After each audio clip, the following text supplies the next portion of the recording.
হ্যাঁ, good night বন্ধুরা। তো আমি এবার শুয়ে পড়ছি। কি করব বলো, একা একা কতক্ষণ একা একা বসে থাকবো।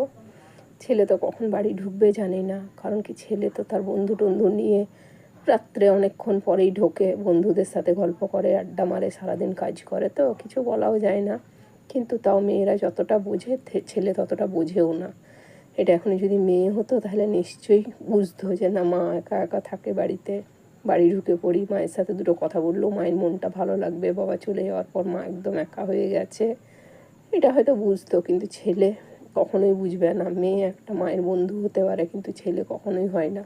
মেয়ে সব কথাই বুঝে, মেয়েকে সব কথাই বলা যায়, কিন্তু ছেলেকে বলা যায় না।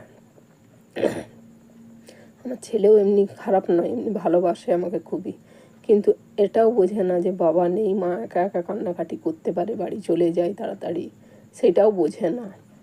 অত বুদ্ধি শুদ্ধি মনে হয় এখনও হয়নি।